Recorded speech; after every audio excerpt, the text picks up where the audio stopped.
আজকে আমাদের মধ্যে উপস্থিত হয়েছেন নাট্যপ্রেমী নাট্য সংস্থা দিব্যেন্দু বিশ্বাস, প্রথমবার অন্তর্প্রকাশে এলেন। রানাগাছি জবের পক্ষ থেকে দুজন এসেছেন নাট্যবন্ধু, আমাদের দলের অভিভাবক, অত্যন্ত আমাদের প্রিয়জন শঙ্করনারায়ণ চক্রবর্তী আজকের সেমিনারে উপস্থিত আছেন। সৌম্য বলে একটি ছেলে, আমার কিছু কথা সাম্প্রতিককালে ওরা পডকাস্ট করেছেন, আমাদের সূচনার ইতিহাস। সৌম্য এসছে। আমাদের দলের সেক্রেটারি শম্পা মল্লিক বিশ্বাস আছেন। আমাদের সঙ্গে থিয়েটার করতে চান বা চান না এরকম জনমনে রয়েছেন সৃজিতা সরকার, অসম্ভব ভালো একজন নৃত্যশিল্পী। আমাদের অঞ্চলের অত্যন্ত প্রচিজ্যসা একজন আবৃত্তিকার রাজদীপ সেন, আমাদের অঞ্চলের অত্যন্ত একজন ভালো বক্তা, আরেকজন বক্তা সুদীপ বিশ্বাস। ও রয়েছে পিয়াসীর হাজবেন্ড। পুষ্পেন্দু আমাদের দলের সাম্প্রতিক কারে কাজ করছে, পুটি রামায়ণের রাবণের ভূমিকা অভিনয় করছে। সুজিত একটু বাইরে যাবো করছে বলে। অনলদা আছেন আমাদের দীর্ঘদিন অভিনেতা, রানাঘাট থেকে এসছেন অনল দাস। আরেক থিয়েটারের সুকান্ত শর্মা এসছেন। এবং আমাদের বগুড়া কলেজের গ্রন্থাগারিক, আমাদের দলের আরেকজন অভিভাবক বলা চলে সুভান মুক্তাই, অত্যন্ত প্রিয়জন অরুণ কুমার আদিত্য। আমাদের দলের অন্যতম চিত্রশিল্পী এবং অভিনেতা দেবজিৎ মিত্র। আমাদের দলে আলো করেন, নিভিয়ে রাখলে নিভিয়ে দেন, জ্বালিয়ে দেন, জ্বালানোর সময় নেভানোর সময় যারা মানবেন্দ্র বিশ্বাস। আর দাদা এসছেন কালিকাপুর থেকে, উন্মেষ থেকে, অনেক দূর থেকে এসছেন। আজকে যারা এই ঘরে উপস্থিত রয়েছেন সব থেকে দূরের শ্রোতা হচ্ছে তুলসীদা এসছেন আমাদের কালিকাপুর থেকে, উন্মেষ থেকে, এবং তুলসীদার সঙ্গী এসছেন ওখান থেকে। দাদার নামটা একটু বলবেন? আচ্ছা, শক্তিক থেকে এসছেন। আর আমাদের শক্তিকের আরেক বন্ধুরা এসছেন, সেকেন্ড রোতে বসে আছেন আমাদের অভিজিৎ বড়ুয়া। তারপরে রয়েছে ব্রততী বসু এবং বিশ্বাস, ও একজন আবৃত্তি শিল্পী, আমাদের দলের অত্যন্ত পুরনো একজন মেম্বার, প্রায় 25 বছর থিয়েটার করছে, ছাড়ছে না কেন জানি না। সুজিত বিশ্বাস আগে ক্যাশিয়ার করা ছিল, পরে টাকা পয়সা মেরে দিয়েছে বলে ওকে সেই জায়গা থেকে পদচ্যুত করা হয়েছে। আমাদের এই ঘরটি যিনি ছেড়েছেন, যার জন্য অন্তর্প্রকাশ তৈরি হয়েছে, যিনি না ছাড়লে হতোই না, তিনি স্বেচ্ছায় বেডরুম ছেড়েছেন বলে এই ঘরে অন্তর্প্রকাশ হয়েছে। তিনি হচ্ছেন কাকলি মন্ডল। এবং তারপরে সৃজকের ও রয়েছে, নামটা বলো ভাই? ভিকি। এবং আমাদের দলের অন্যতম অভিনেত্রী অনুপ্রিয়া মন্ডল, কৌশিক স্যারের নির্দেশনা একটি অভিনয় করেছে ও চৈতন্য বিমঙ্গল, যেটা নান্দিকা ফেস্টিভ্যাল অভিনয় করে এসছে। আচ্ছা, আমাদের ওই দলের নতুন জয়েন করেছে স্বর্ণালী। সবার সঙ্গে পরিচয় হয়ে গেল, বাকি কথা পরে হবে। এখন আমরা ওদের কথা শুনি। আর এই হলকে সাজিয়ে রাখেন, গুছিয়ে রাখেন আমার সঙ্গে যিনি বা যারা, তার মধ্যে অন্যতম ভরত সমাদ্দার এবং রাজীব কুমারেশ। যদি কোথাও আপনারা বসতে গিয়ে একটু ঝুল পান, বেঞ্চে নোংরা পান, সেটা ওদের করেছে। যদি ঠিক টাইম মতো জল না পান, শুনতে না পান, আমাদের কথাগুলো ঠিকঠাক না হয়, তার পুরোটা দায়িত্ব ওর। এই ঘরে কোথাও একটু ঝোল দেখতে পেলে সেটা ওদের করেছে। ধন্যবাদ। শুরু করছে আমাদের কাজ, সেমিনার। এই সময়ের থিয়েটার কি শুধুমাত্র প্রযোজনা নির্ভর, না এর বাইরেও সামাজিকতা, আত্মীয়তা, বন্ধুত্ব এইগুলো আগের মতো মেনটেন করে রাখে? এই বিষয়ে কথা বলবেন তিনজন।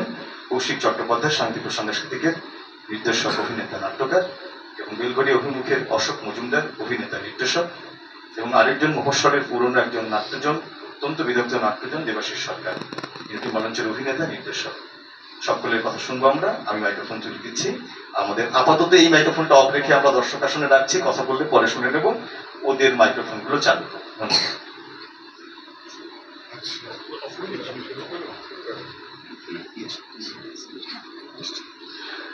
সবাইকে ধন্যবাদ, শুভেচ্ছা, অভিনন্দন। পিয়াসীর কবিতাটা সত্যি খুব ভালো লেগেছে। এই কথা বলছিলাম প্রথমে, একজনের থাকে না, কবিতা শুনলে আমার একটু আতঙ্ক হয়, মানে কবিতা বলবে এবং সে কি বলবে ঈশ্বর জানে, কেমন করবে। সব কবিতা একই রকম লাগে, সুরনামলী, চট্টোপাধ্যায়, কাজী নজরুল ইসলাম, সব একই রকম লাগে। তো সেইটা হয়নি, মানে কবিতাটা যেটা বলেছে আমি সেটা শুনে বুঝতে পেরেছি, এটা অন্য জায়গায় বুঝতে পারি না অনেক জায়গাতে। তা সেটা আমারই দুর্বলতা হয়। কিন্তু যাই হোক, সেটা ও আমি যা যা বলেছে আমি বেশ বুঝতে পেরেছি, শুধু না আমার একটা অনুভবও হয়েছে, আমার মন খারাপ হয়েছে, আমার আনন্দ হয়েছে, শুনে গেছে। একটা থিয়েট্রিক্যাল পারফরমেন্সের মতো। এটা গেল 1 নম্বর কথা। 2 নম্বর কথা হচ্ছে সূচনার জন্মদিন আজকে হয়ে গেছে, আজকে সেই উদ্দেশ্যে আমরা জড়ো হয়েছি। এটা খুবই একটা বড় ব্যাপার। আমরা যারা দল করি জানি 36 বছর কম কথা, মানে কালিদাস তারে কি ছোট বয়সে জন্মেই দল করতে দিয়েছিল? 36 বছর, মানে আমার অনেক স্মৃতি আছে ওদের সঙ্গে অভিনয় করার।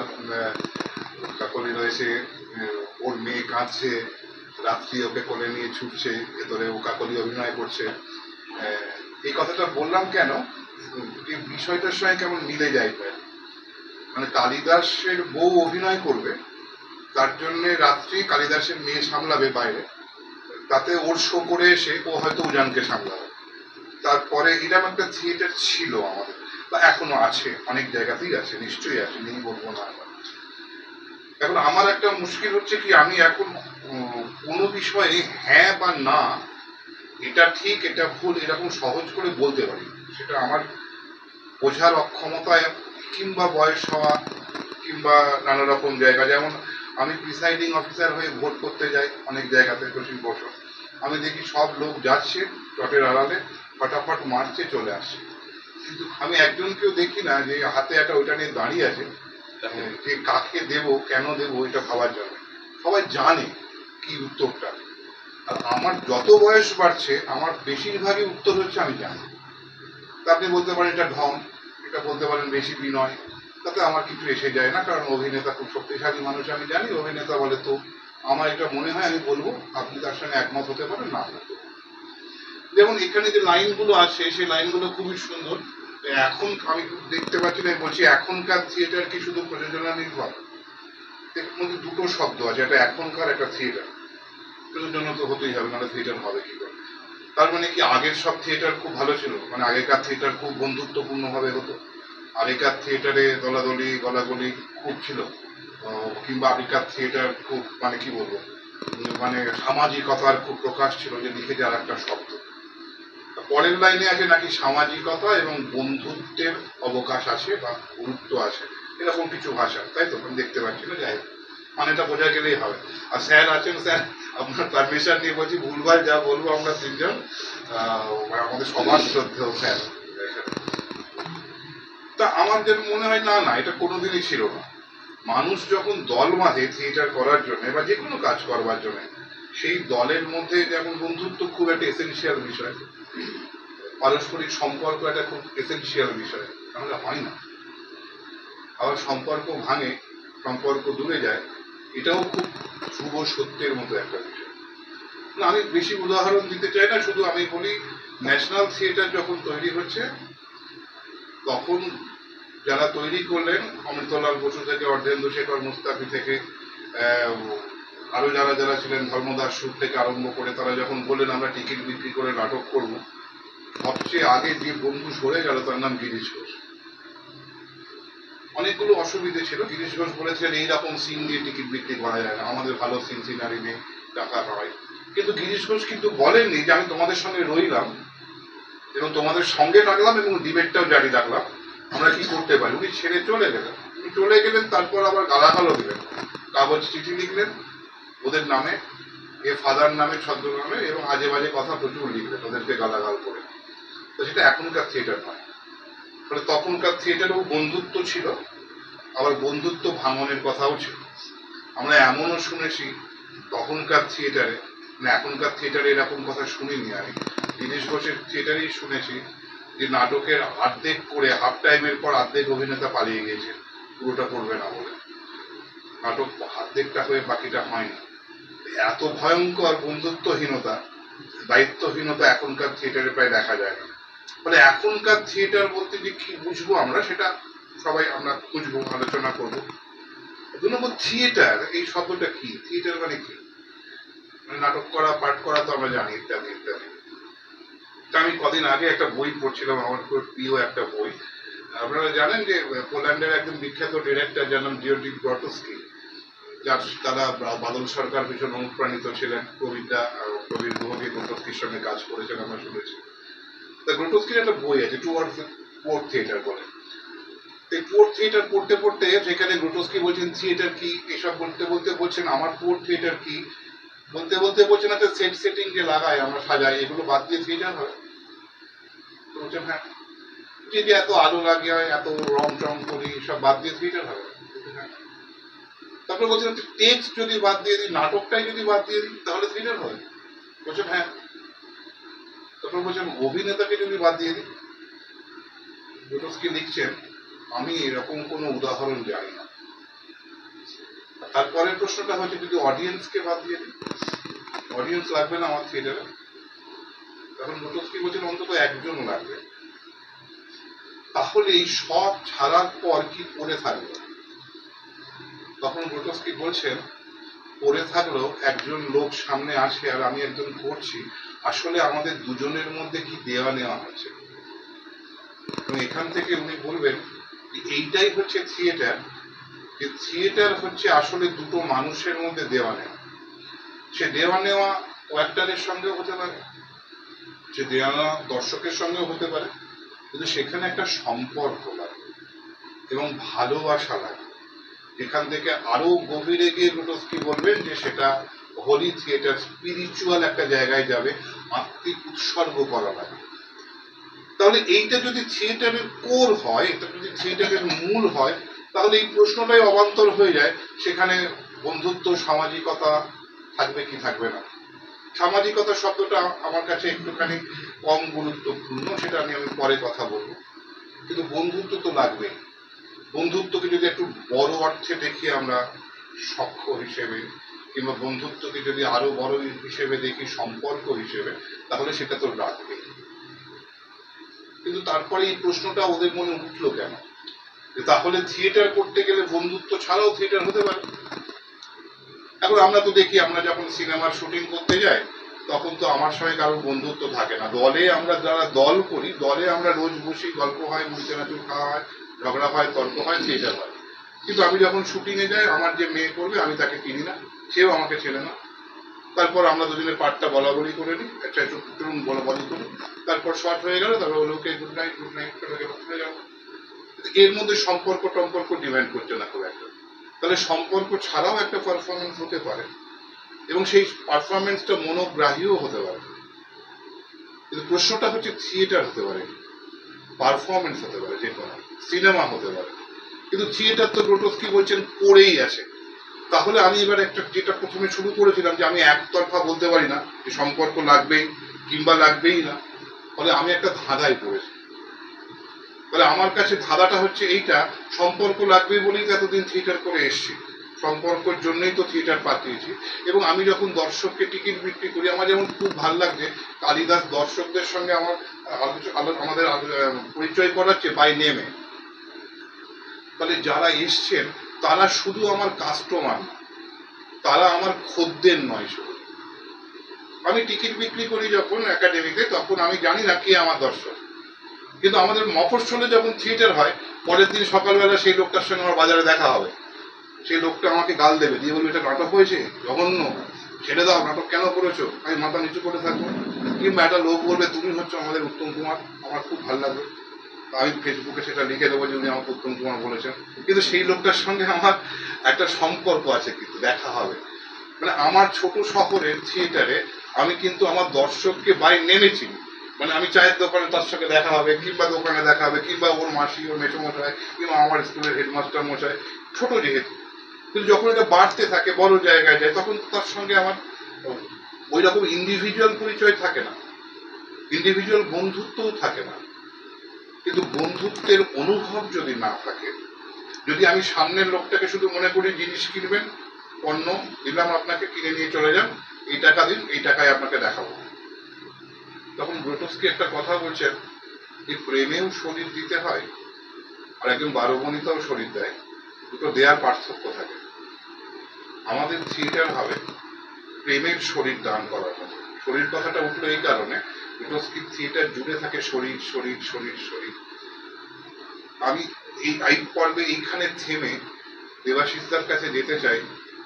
দেবাশিসদার কাছে থিয়েটার কি, আর দেবাশিসদা কি সত্যি মনে করে যে সম্পর্ক, বন্ধুত্ব এগুলো থিয়েটারের জন্য জরুরি কোনো এলিমেন্ট?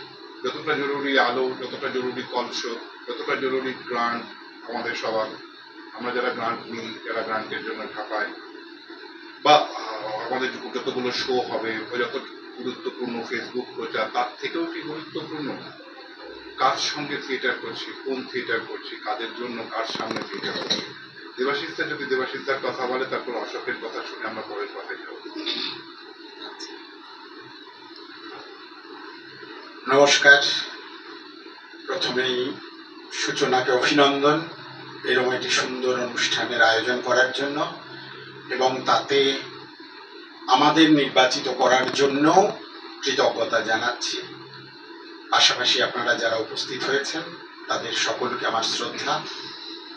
বিষয় সম্পর্কে আপনারা অবগত আছেন এবং কৌশিকের কাছে বিস্তারিতভাবে শুনেছেন প্রথম পর্বে ও যা বলল, এবং আমাকে যে কথা বলেছে সম্পর্কের কথা। আমার থিয়েটার যখন শুরু করেছিলাম আমরা, বা যে কোনো দল বা যে কোনো মানুষ যখন থিয়েটার শুরু করেন তখন সম্পর্কটা ভালোই থাকে। সম্পর্কের ওপর দাঁড়িয়েই সিদ্ধান্ত নেওয়া হয়, দল গঠন করা হয়, এবং চলতে চলতে দল চলতে চলতে প্রবলেমটা হয় কিছু বছর বাদে। সব দলের চিত্রই এক। তো এই প্রবলেম ভাঙন সেটা অতীত থেকে বর্তমান চলতেই থাকে।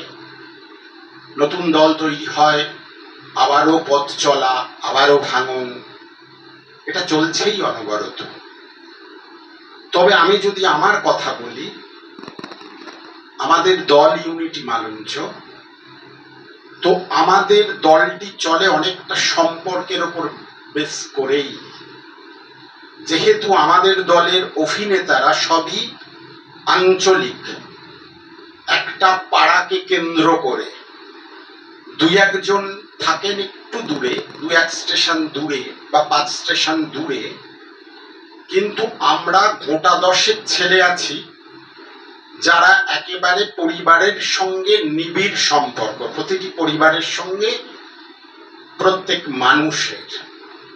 ফলে আমাদের সারাটা দিন মেলামেশা সবই ওই থিয়েটারের আকারায়।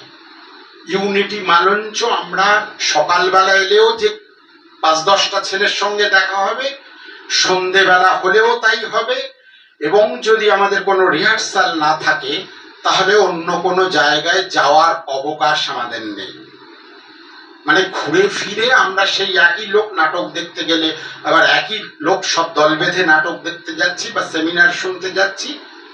ফলে আমাদেরটা একটু আলাদা, এবং সেই আলাদা বলে 43 বছর কাটিয়ে দিতে পেরেছি প্রায় কমন 8-10 জনের সঙ্গে। এবং সেই কারণেই বোধহয় একটি আমরা বিনোদিনী মঞ্চ নির্মাণ করতে চলেছি, যার উদ্বোধন হবে 31শে ডিসেম্বর, 85-86 লক্ষ টাকা খরচ করে। এবং এই খরচটাও ওই সম্পর্কের জায়গা থেকেই বলছি কৌশিকের, যে এতে আমাদের যে মাননীয় বিধায়ক, এখন তিনি সাংসদ হয়েছেন, তিনি টাকা দিয়েছেন, আমাদের একটা হেল্প করেছেন মাত্র 14 লাখ টাকা, 85-তে 14।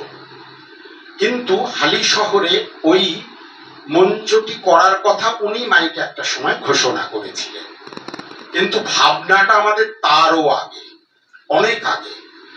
আমাদের মনে হয়েছিল যে আমরা কয়েকটা ছেলে পাগলের মতো থিয়েটার করতে চাই। ওই যে এখানে লেখা আছে প্রযোজনা নির্ভর, তো প্রথম আমরা যখন থিয়েটার করতে আসি বা যে কোনো নাট্য বন্ধুরা থিয়েটার করতে আসেন, তাদের লক্ষ্য থাকে একটি প্রযোজনাকে নির্মাণ করা এবং সেটা জায়গায় জায়গায় প্রদর্শন করা। এবং আমাদের মনে হতো যে আমাদের দলটাকে, যে কোনো নাটকের দল যখন তৈরি হয়, তারা চায় দর্শক সমক্ষে তাদেরকে চেনাবেন, তাদের প্রযোজনা তাদের মধ্যে পৌঁছে দেবেন। সেই আকাঙ্ক্ষায় আমরা পাগলের মতো ট্রেনে বাসে ছুটতে ছুটতে থিয়েটার করতে যেতাম।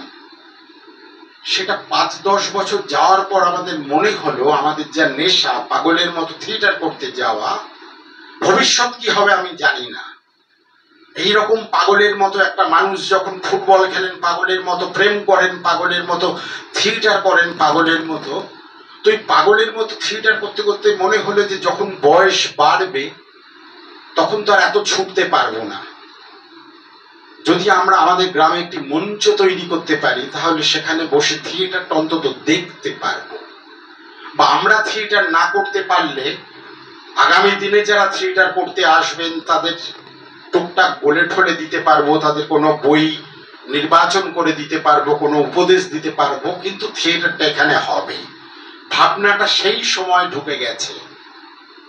এবং তারপরেও একদিন যখন ভাবনার কাজ অনেকটা অর্ধেক হয়েছে, একটি মুক্ত মঞ্চ হয়েছে, 2007-এ যার উদ্বোধন হয়েছে, সেই যখন মঞ্চটা উদ্বোধন হচ্ছে তার 2 বছর আগে হঠাৎ করে একদিন রাত্রিবেলা আজ রাতে বলে FM রেডিওতে একটি অনুষ্ঠান হতো সেই সময়। তাতে গেস্ট হিসেবে এসেছেন সুরঞ্জনা দাশগুপ্ত আর নৃপেন্দ্রনাথ সাহা, গ্রুপ থিয়েটার পত্রিকার সম্পাদক ছিলেন, আর অভিনেত্রী পরিচালক সুরঞ্জনা দাশগুপ্তকে তো আপনারা চেনেন। তো ওনারা বিনোদিনী সম্পর্কে বলছেন বিনোদিনী তো সারা জীবনে তার নামে মঞ্চ দেখে যেতে পারলেন না, এবং তারপরে এতটা বছর কেটে গেল বিনোদিনীকে নিয়ে কেউ ভাবলেন না, এই সময়েরও কেউ ভাবলেন না। তো তখন আমরা ঠিক করে ফেললাম আমরা যে মঞ্চ করছি সেই মঞ্চ বিনোদিনীর নামে হবে। সেটা বিনোদিনী মুক্ত মঞ্চ ছিল, এখন 240টা সিটের সেটা অডিটোরিয়াম হয়ে যাচ্ছে, এবং সেটা শীততাপ নিয়ন্ত্রিত, তার সঙ্গে অনেকগুলো গ্রিন রুম, তারপরে আপনার চিত্র প্রদর্শনের জন্য 2টো বড় বারান্দা, 30 জন থাকার একটা ডরমেটরি, সেইগুলো গেল আমাদের ব্যক্তিগত ব্যাপার ঠ্যাপার, এগুলো হচ্ছে। কিন্তু আমি বলতে চাইছি যে যেখান থেকে ও আমাকে বলল এই যে বন্ধুত্ব, এই এতটা টাকা প্রায় 80 ভাগ কাজ হয়ে গেল। আমরা যারা এই একসঙ্গে আছি প্রত্যেকটা মানুষ 2 বছর ধরে সে কোনো স্যালারি নেয়নি কেন্দ্রীয় সরকারের। তারা বলেছে এই টাকাগুলো আমরা সব বিনোদিনী মঞ্চের জন্য দেব। এবার প্রশ্ন উঠতে পারে যে তাহলে তাদের চললো কি করে? আমরা কিন্তু অনেকটাই আমাদের যারা আমরা এখানে আছি, আমাদের পুরো সংসার চালানো আমাদের বাড়ির লোকজন না, যবে থেকে থিয়েটার করছি ধরেই নিয়েছেন ওর দ্বারা কিছু হবে না, ফলে আশাও করতেন না খুব একটা। আমি বাড়ির ছোট, আমার দলের মূল অভিনেতা বাবলু সে বাড়ির ছোট, অনেকেই আছে যারা আর 5 জন চালিয়ে নেন। সেটা দিদি বিয়ে হয়ে গেছে, সেও তার আমার বাবার চাকরি করতেন দিদি, এত কথা বলছি মানে ব্যক্তিগত কথা নয়, এর সঙ্গে থিয়েটার রিলেটেড। সেই দিদি বললেন যে বাবার চাকরি আমি করছি, তোদের পাওয়ার কথা ছিল, তোরা তো তখন খুব ছোট, আমি করছি, অর্ধেক টাকা তোর। দিদি বিয়ে হয়ে গেছে, রিটায়ারমেন্ট নিয়েছে, এখনো তার পেনশনের অর্ধেক অর্থ আমাকে দেয়। ফলে এইরকম করে মানে ভালো কাজ করার সুবাদেই যাকে বিয়ে করলাম তিনিও ভাগ্যক্রমে তার অনেকগুলো সম্পত্তি পেয়ে গেলেন, এবং এখন এই সময়ে 6 লাখ টাকার নানান রকম যে LIC ছিল সেই বন্ডগুলোকে আমি তুলে নিলাম, সেটা বিনোদিনী মঞ্চে দিলাম। আমাদের দলের মূল অভিনেতা বাবলু চৌধুরী এই যে বন্ধুত্বর মতো করে আমরা যে 10টা ছেলে অভিনয় করি, শুধু 10টা ছেলে না, তার সঙ্গে রিলেটেড যত আত্মীয় আছে, বাবলুর দিদি 4 লাখ টাকা দিয়েছে বিনোদিনী মঞ্চ নির্মাণ করতে। এইরকম করে তার ছোট বোন পিকলু বলে একটি ছেলে, তার দিদি, 3 দিদি, সবাই মিলে ঠিক করছে কে কত টাকা জমা দিতে পারবে বিনোদিনী মঞ্চের জন্য। আর আমাদের এই যে সম্পর্কগুলো, সেই সম্পর্কটা শুধু আমাদের যারা আমরা অভিনয় করি তারাই নয়, তার সঙ্গে সঙ্গে আমাদের আশেপাশের যত মানুষ আছেন, সাধারণ দর্শক যারা নাটক দেখতে আসেন নিয়মিত। কারণ এই গতকালই একটা কৌশিকদের পোস্ট দেখছিলাম, ওরা 4টে দল মিলে শান্তিপুরে একটা আয়োজন করেছে। তো এমন আয়োজন, যৌথ আয়োজন আমি প্রায় 25 বছর ধরে করছি, কখনো হালিশহর, কখনো নৈহাটি, কখনো ছোট নাটক, কখনো বড় নাটক। ফলে যারা নাটক দেখতে আসতেন তাদের প্রত্যেকটা মানুষের ফোন নাম্বার আমার কাছে সেই সময়ই লেখা থাকতো। ফলে আমি আর তাদের বাড়ি পৌঁছাতাম না, একটা ফোন ঠুকে দিতাম, তারা কিন্তু এসে ভিড় করতেন।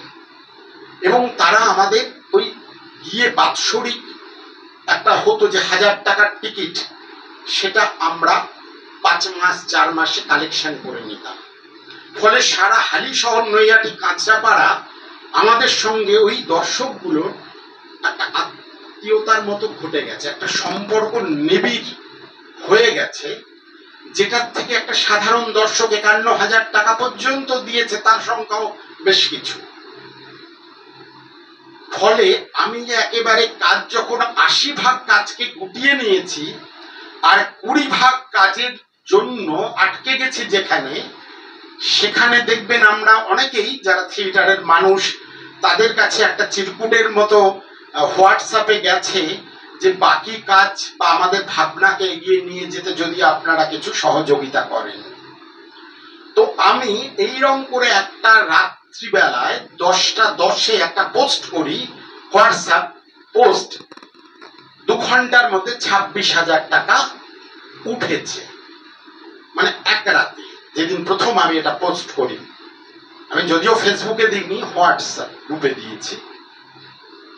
তা থেকে এই যে 43 বছর ধরেই মানুষের সঙ্গে যোগাযোগ, মানুষের সঙ্গে একটা নিবিড় সম্পর্ক, দলেদের ছেলেদের সঙ্গে এই যে সম্পর্কের কথা বলছে, সেই সম্পর্কটা আমাদের এতটাই নিবিড়, থিয়েটারটাও পড়ে, তার আগে সম্পর্কটাও এতটাই নিবিড় হয়ে উঠেছে যে ভালো মন্দ বাড়িতে রান্না হলে একাধিক ছেলের বাড়িতে সে খাবার না পৌঁছালে সেই বাড়ির মা দিদিরা খেতে পারবেন না। এইরকম একটা জায়গা আমি হালিশহর ইউনিটি মালঞ্চতে গড়তে পেরেছি। এটা শুধু এমন এমন ফ্যামিলি আছেন যারা থিয়েটার সেই বাড়ির কেউ করেন না, তবুও তারা ভালো মন্দ করলে আমাদের ডাক করে। বা এমন অনেক বৌদি দিদিরা আছেন যারা আমাদের দর্শক, তারা আমাদের রিহার্সালে বলে দেন যে আমি কবে ঘুগনি পাঠাবো রিহার্সালে। সেইটা আমরা কিন্তু এই এতটা বছরে করতে পেরেছি। ফলে আমি জানি না অন্য দলে কি অবস্থা আছে। হ্যাঁ, একটা তো আছেই, ভাঙন তো আছেই, সবাই একসঙ্গে আমরা থাকতে পারছি না, এটা একটা বিশাল মুশকিলের জায়গা। আবার এই ভাঙন অনেক ভালো ভালো আমাদের থিয়েটারের জন্মও দিয়েছে, বিচ্ছিন্ন হয়ে গেছে চতুর্দিকে ডিরেক্টর, এবং প্রত্যেকের হাতেই অনেক ভালো কাজ হয়েছে। কিন্তু ওই যে কথাগুলো, 3টি শব্দ, একটা বন্ধুত্ব, একটা সামাজিকতা, আর আরেকটি হচ্ছে প্রযোজনা নির্মাণ, সেটা অতীত থেকে বর্তমান এবং ভবিষ্যতেও আমি বলবো যে 3টে বিষয়কে নিয়েই আমাদের থিয়েটার। প্রযোজনা নির্মাণ আমাদের করতে হবে, এবং সেই প্রযোজনা নির্মাণের মধ্যে দিয়েই আজ থেকে বহু বছর আগে যখন একটি নাটক নির্মাণ করতে আমাদের 2 বছর সময় লেগে যেত বা 6 মাস লেগে যেত, ওই নির্মাণের পেছনেই কিন্তু চর্চাটা হয়ে যেত।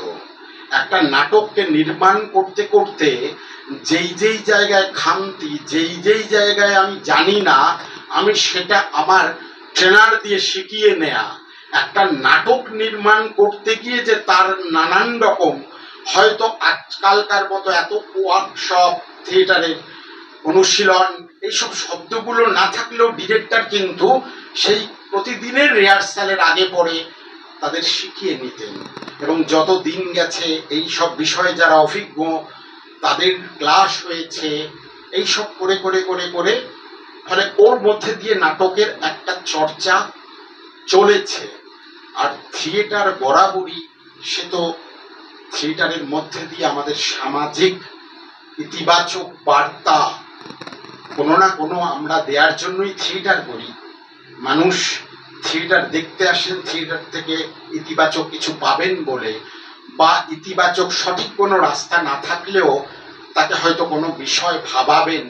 সেটা যারা আমরা সৃজনশীল কাজ করি, যারা নাটক লেখেন, যারা পরিচালনা করেন, যারা অভিনয় করেন, তাদের কাজই তো সেটা মানুষের মধ্যে সেই বীজটাকে ছড়িয়ে দেওয়ার। ফলে শুরু থেকে আজ এই কাজটা, যে 3টে বিষয় নিয়ে আমাদের আলোচনা, সেটা মনে হয় চলতেই থাকছে এবং আগামী দিনেও থাকবে। এইটুকু আমার প্রথম জায়গায় বলা।